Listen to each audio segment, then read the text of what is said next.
Hey guys, Mike here.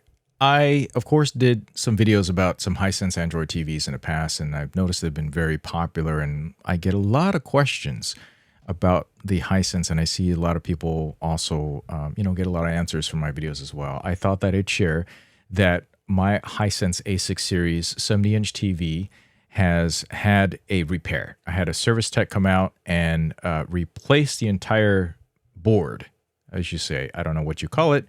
In computer terms, it's a motherboard. It's basically the main circuitry where just about everything connects to. So I asked him about what he thought it was, and I put out some scenarios. But basically, they don't give the technicians any schematics or anything to replace it. They just give you the whole board.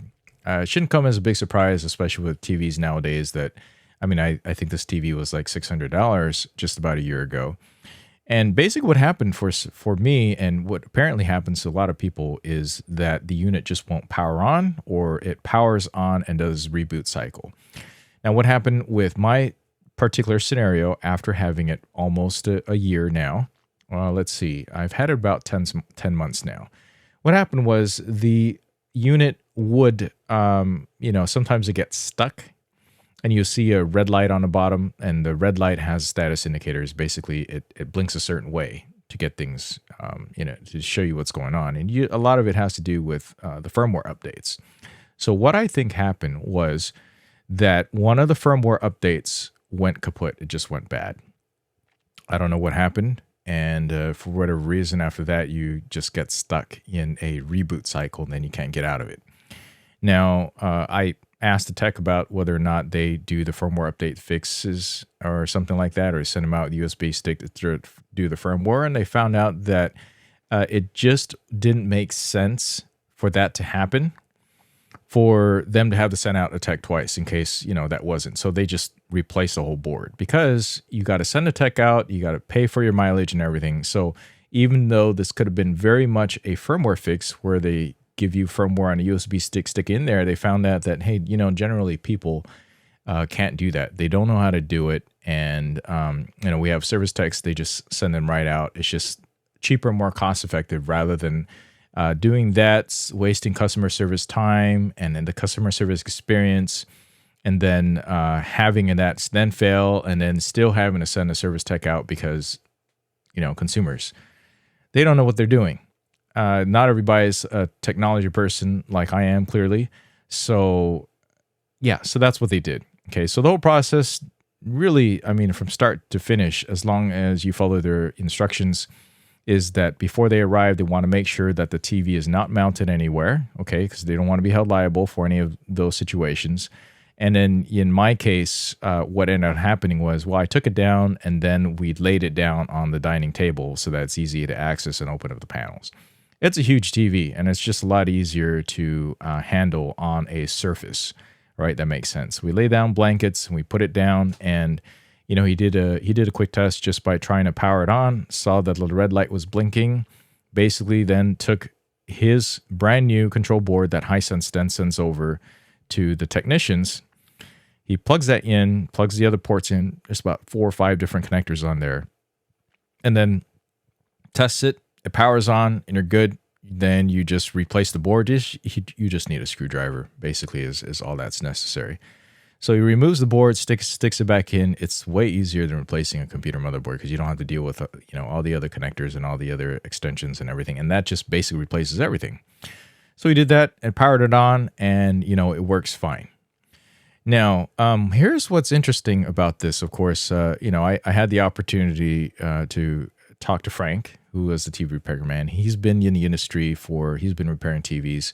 He said longer than I've been alive, but he didn't realize that I was 45. So he's been doing it for 43 years. So he's seen a thing or two.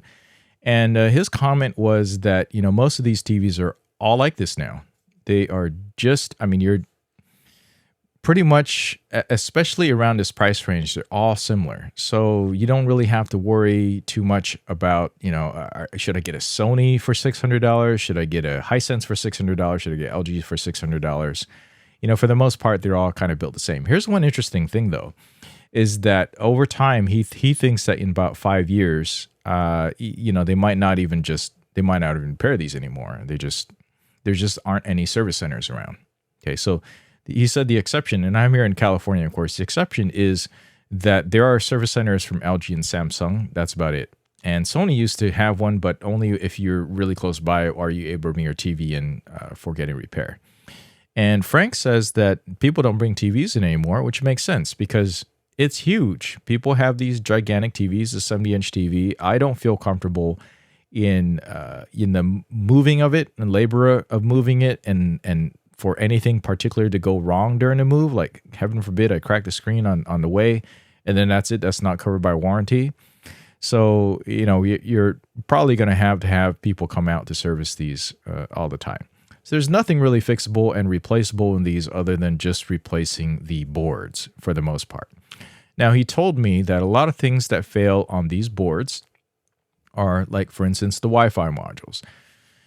He's had to come out and replace entire boards because of that, the Wi-Fi modules. One thing that he thought that might have happened with my Hisense was a backlight issue, but clearly that wasn't because when he powered it on, the lights came on. It wasn't like for mine, it didn't even get to that boot process where it would turn on. And in the past, I would just unplug it and replug it back in. But, and clearly in this case, it didn't work out. Now, this has only affected this TV set. I have other Hisense TVs that I have actually shown you, I actually showed you another one that's also very popular. It's a H65 series. That one's still working fine. The software, though, does freeze up periodically, and it does require unplugging and replugging back in.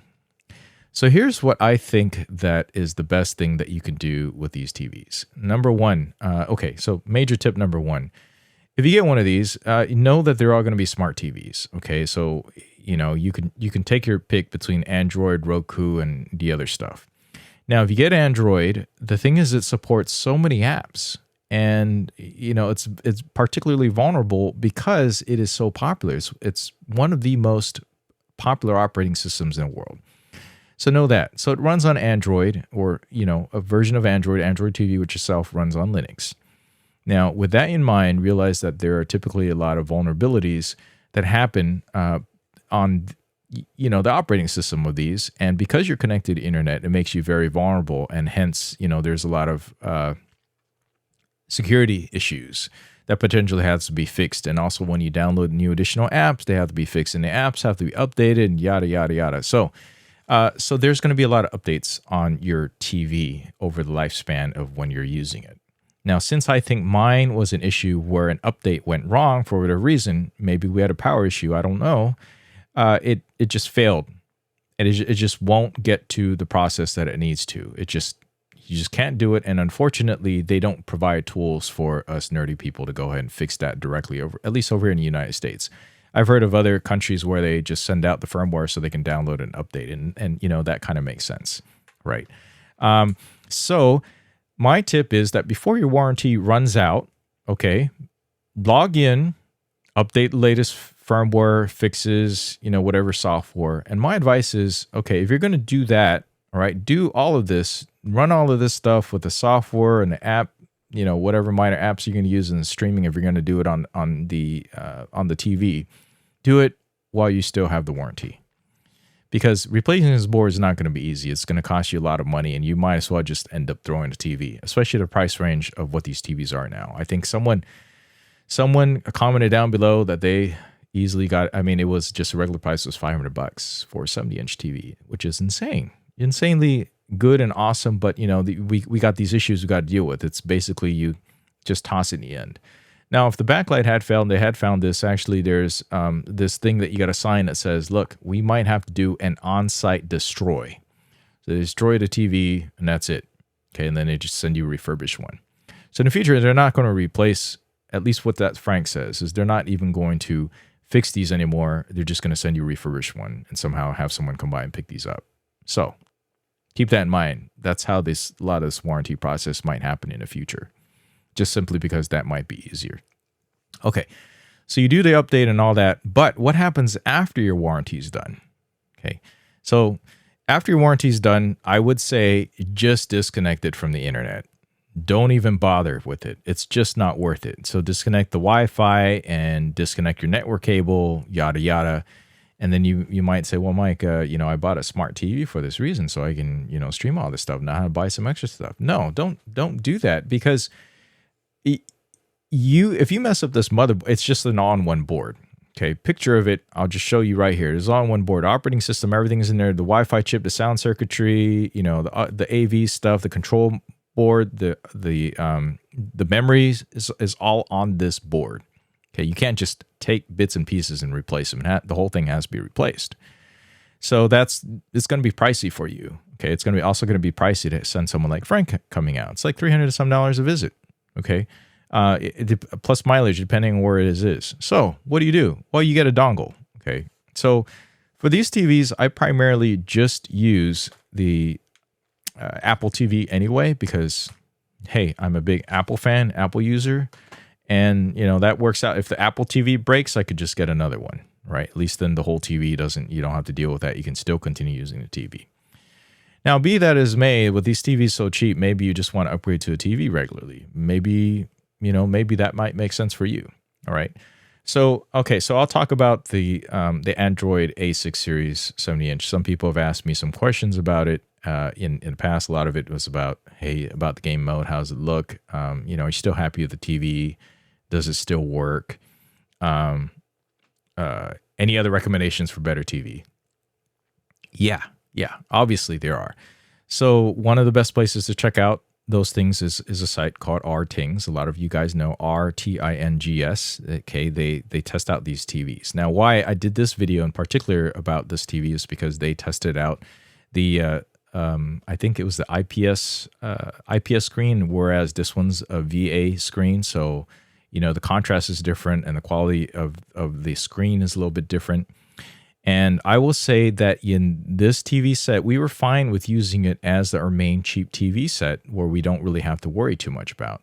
And it works out okay, but I am also in a relatively bright environment. Now, watching movies on this, though, this is where the corner cutting seems to make sense. Now, the darkness, the clarity and conformity of the screen looks like someone wiped the screen at the factory and didn't do a very good job. Okay, so the example I'd say this is, look at your windshield. Have you ever seen your windshield really, really clean? Like really, really clean. Probably when you first bought it, right? Over time, okay, let's just say over the course of a year, you'll things will get cruddy and get a little bit dirty on there, and then you wipe it down and you could see some wiping marks here, and just the environment gets it dirty. I feel like with this screen in the super deep dark areas, it just can't get there. It's not like OLED, of course, but it looks like they didn't spend as much time cleaning the surface of the screen, so it's going to be permanently dirty in the screen. Okay, so you'll see what looks like not a super uniform screen when you're watching it in pitch black, or basically a home theater environment. This is why this is not super great for home theater if you're bothered by that, because the contrast ratios aren't going to be there, and it's going to look like a dirty, somewhat of a dirty screen. You're going to have a little bit more backlighting showing in certain areas, and it does literally look like someone wiped it with a rag. Okay. So I know this sounds really horrible, but it really didn't bother me too much, and especially knowing the price that I got the TV at. Okay. So know that at this price range, especially for Hisense, because I have the most experience with Hisense and big screens these days, that's kind of what you're looking at, right? Now, talk a little bit more about the Android thing. So with this in mind, with how little memory that is available on Android, and the fact that it actually, the update gone wrong, just messed up my TV. Not that big video, right? We didn't have TV for a week and a half. It was a little bit weird. Yeah, sometimes. But, it wasn't that that Hisense can send someone out early enough. Actually, they actually had some times. It was within a week of when I called them. So I think I called them on Tuesday of last week, and then they sent someone out Tuesday. That was the next available time, at least for me. But of course, this is going to vary from location to location. So with that in mind, those are some of the risk factors that you have with a TV that runs Android.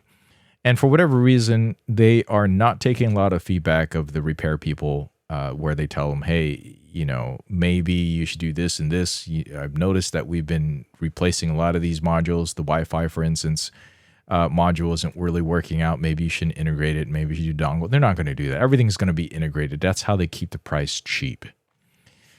So with that in mind, also, it makes sense then if a service plan is available and it's relatively cheap, and you feel like you're going to keep a TV longer. Let's say if you spent like $2,000 on a TV set, you want to get 5 years out of it. Then yeah, it does make sense for you to go ahead and get that service plan as long as it's reasonably priced and covers what it is that you need. I know this sounds really obvious, but some things fail on here. Another thing that Frank mentioned to me is that a lot of people don't know the way these TVs work in terms of, the buffering, and they complain about things, the navigation and stuff with the TV set. And a lot of it had to do with, of course, Wi-Fi. The Wi-Fi chips in these don't have a whole lot of super good range. They just simply don't. So whenever you get a chance, get it as close to the Wi-Fi access point as possible, or just run the cable to it.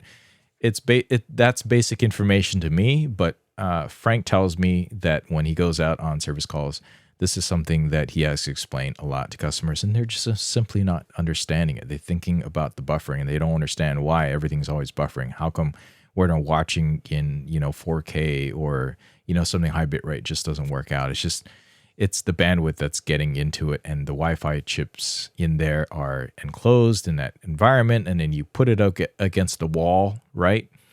You're just not going to get as much connection or signal quality out, particularly if they didn't provision for extra antennas to go around. And they don't do that for cheap TVs like that, like this.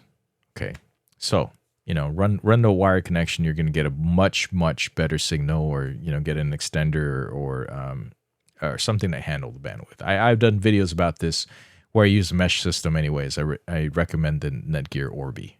Okay. Another thing that he also mentioned about, I was looking at some of these, is that some of these TVs really aren't made to be opened up and serviced very well. He particularly complains about the Sonys because they use push tabs that lock in place. Unfortunately, they tend to do that. Whereas this one, actually, he just unscrewed a bunch of things. Basically, it's just a simple regular number 2 Phillips head screwdriver. He unscrewed the whole back panel, and he was able to get to it. So it makes sense that these things aren't mounted, because these service calls, they want to get in and out quick. And why, when it's mounted, they won't service it? Because they would have to take the TV off. There's a lot of liability issues, and place it down somewhere flat, like what I'm doing here is I'm installing these to access that whole board there that just needs replacing. Okay, so he said that about Sony's. Some of the other ones, they're all generally kind of like that. You risk breaking tabs unless you get some other plastic tools. So those things are a lot more difficult to service. So your service fees are probably going to be higher for Sony's. That's pretty much what I'm hearing from this. Okay. Luckily with the Hisense, of course, it was just screws, as I said. Another thing he said about the Hisense TVs is he doesn't like the screws because they're really small, and they're black, and they're hard to see. Yeah, understandable. Okay, understandable. But still, he didn't have any problems getting out. He also said that sometimes the screw holes don't line up. I didn't have that problem with this, but he says that, some of these Hisense TVs are like that. I don't know. I don't have enough experience. He's got 43 some years experience in this type of stuff. So that's kind of most of what I gleaned when the Service Tech came out and helped me to replace that board on there. So overall, I'd say the customer service was pretty decent, spot on. I got service by doing a phone call. It wasn't too hard. In the back, you have to provide the serial number information on there, and I don't remember, but yeah, and then also provide an upload of the receipt to confirm warranty status with them. And, for these TVs, it was 1 year, thankfully. And for the rest of it, so after this year now, I don't remember what kind of, I didn't get another warranty on this thing. I just figured, hey, it was relatively cheap. But I think I have coverage an extra year, or maybe, I think it's an extra year with my Visa card. Visa Signature, I think, gave me an extra year. So in that sense, what would probably happen is I'd have to call someone like Frank, maybe directly, rather than go through Hisense. Okay, maybe it'll be a little bit cheaper that way. So it's a good idea to have some repair shops around, and it'll probably be cheaper if you bring it in too. So keep that in mind. So after everything, after he put in the motherboard, he basically just confirmed that it would power on and boot. And with the new motherboard, it booted up in like a second or two. Whereas with the old one, sometimes it took a little bit longer. So, you know, these things, they definitely potentially wear out. So if you find that your unit is starting to take longer to boot up and power on, you know, be on the lookout for that. And maybe call into Hisense to complain about it. And maybe they can send a service tech out to resolve something like this ahead of time before the warranty runs out. Okay, so that's pretty much what all I have to share about this. If you have questions on how to update your Android to the latest one, I do believe in this particular video, and it's called the Hisense A6G Series 70-inch, where you see this Asian person, me, sitting in front of the TV. I go through every single section of the menu to share with you all the settings that you can. Okay, so again, update it before your warranty runs out. And then my advice is to then just stop using the Android operating system, at least on the Hisense TV, or at least, you know, these series of TVs. Okay, hopefully that was helpful to you. If you have any other questions or comments, feel free to comment down below, and maybe I'll catch it in another video. Oh, and I did have a little bit more footage of me playing, I think, Halo on this Hisense A6G. I don't even know if that's going to be useful to a lot of you now, because maybe there's going to be a new version that comes out. It's going to be an improvement on these. But hopefully, if these are still around, you can get them for, you know, super cheap. Let's hoping for under $500 by this Black Friday or something, and then you'll know what you're getting what you're getting.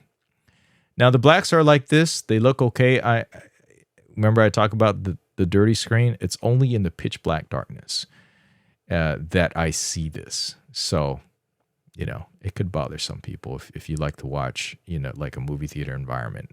That's kind of what you're looking at. Okay, so now hopefully I got almost another year of use out of this TV, and I guess for about $600 for the time that I paid for it. I think it's all right. I think it's right. And if not, you know, this gives me an opportunity to then get another TV. So if you would like to see me do another unboxing setup and first impressions of another TV set, feel free to comment down below what you think I should get.